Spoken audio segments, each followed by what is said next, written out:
choses. Et ça, ils ne peuvent pas le faire sans l'accompagnement des parents. Comment réussir surtout cette période, Jacques Degby? Vous savez, le législateur qui a instauré la période des vacances ne l'a pas fait sur un coup de tête ou pour faire plaisir à X ou Y. C'est parce que ces périodes-là sont utiles, ces périodes-là ont un rôle précis que le gouvernement, que le législateur a donc décidé d'instaurer ces deux mois et demi ou peut-être même 3 mois de vacances afin de permettre aux apprenants, après 9 mois de dur labeur, après 9 mois d'intense activité pédagogique, de pouvoir marquer une pause, de pouvoir respirer un peu afin d'aller sur de nouvelles bases. C'est ce que peut dire. Donc, pendant ces périodes-là, on peut faire beaucoup de choses, se distraire, s'amuser, se défouler un peu, parce qu'on vient de travailler pendant 9 mois. C'est quand même assez important, surtout si on a réussi son année scolaire, si on a décroché son examen. C'est très important de pouvoir quand même un peu se défouler. Mais dans le même temps, il faut, je crois, savoir passer ces vacances-là, ne pas tomber dans les déviances.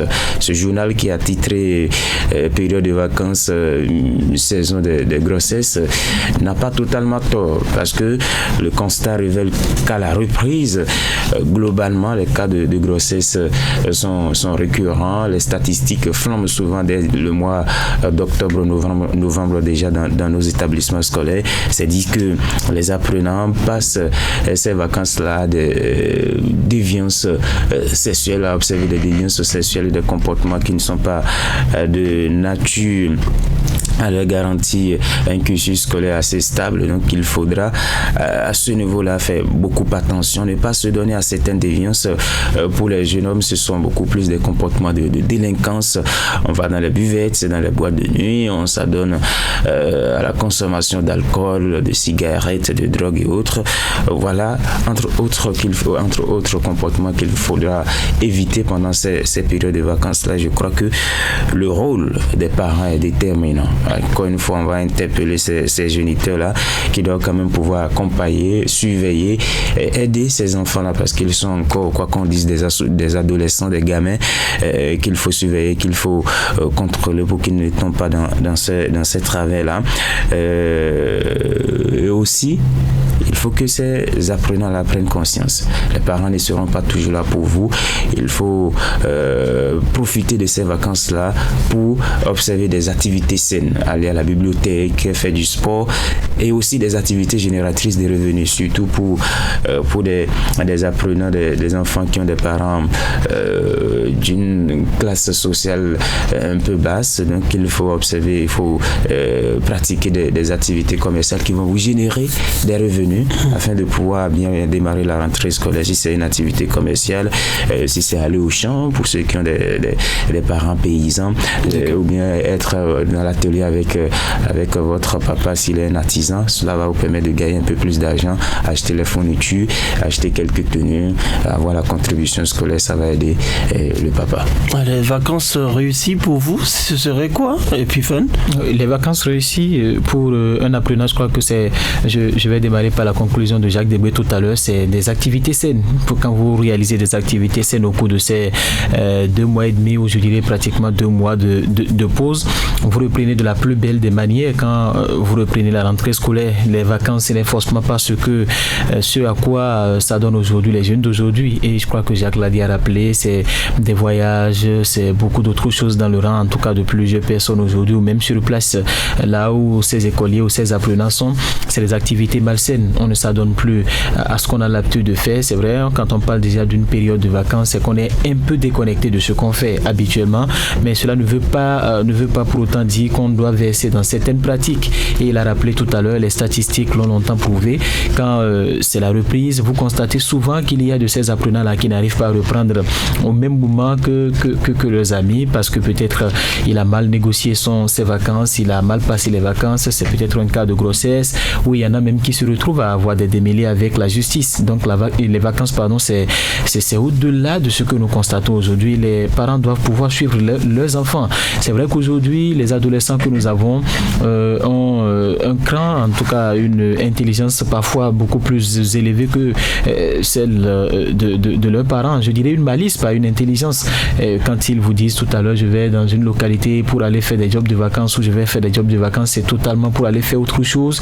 C'est totalement, en tout cas la modernisation d'aujourd'hui et avec l'avancée de la technologie, tout ceci a poussé les enfants à ne plus pouvoir réellement savoir comment passer les vacances. Par le passé, vous êtes dans une bibliothèque, le minimum c'est 2-3 heures dans une bibliothèque à lire un ouvrage, à faire quelque chose, en tout cas à faire une activité qui a toujours trait à votre cursus scolaire. Aujourd'hui, ce n'est pas le cas. Vous voyez des apprenants qui font même pratiquement 1 mois et demi, même pourquoi pas les 2 mois de vacances, et ne touchent même plus à un seul livre, ils n'arrivent même pas à lire un seul bouquin. Et c'est quand la rentrée démarre qu'on commence pas à courir pour voir quels sont les ouvrages au programme, et parfois même qui n'arrivent même pas à lire les ouvrages au programme avant la fin de l'année scolaire. Donc je crois que les parents doivent pouvoir suivre ces enfants-là. Il faut les suivre de façon attentive et scruter tout ce qu'ils font comme activité.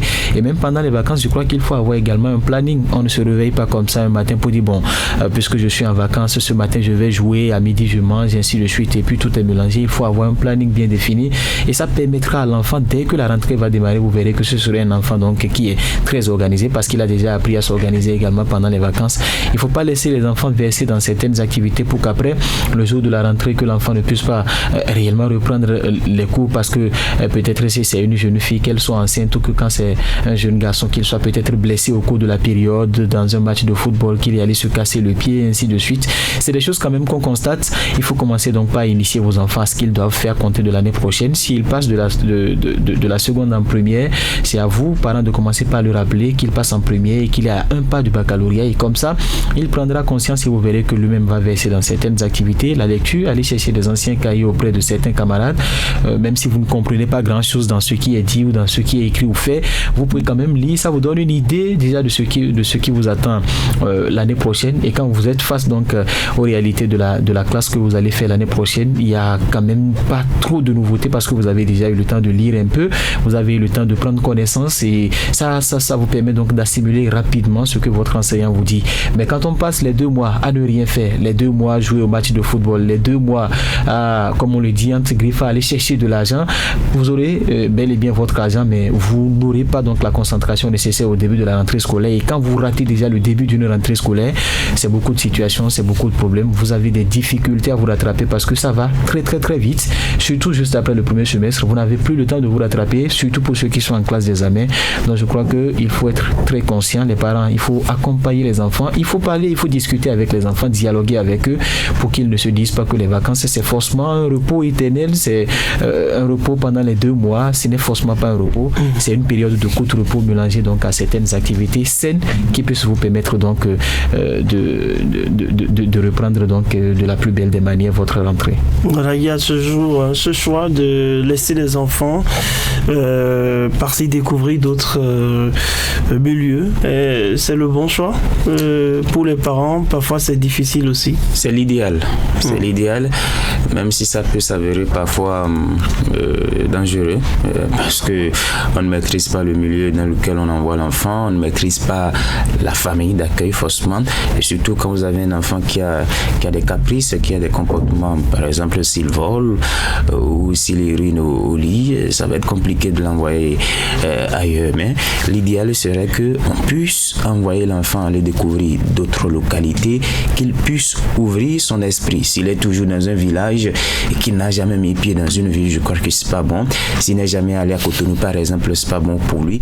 C'est toujours bien qu'il aille voir ce qui se passe ailleurs, pour qu'il voit d'autres réalités de la vie. Ça développe un peu son intelligence, mais il faut préparer tout ça. Il faut savoir dans quelle famille d'accueil on est en train d'envoyer l'enfant, connaître également son enfant. S'il a des comportements qui ne sont pas trop catholiques, je crois que l'idéal serait de le garder avec soi pour ne pas créer de problèmes à la famille d'accueil. Merci à vous, Epiphane Chabi. Merci à vous, Jacques Degbé. C'était le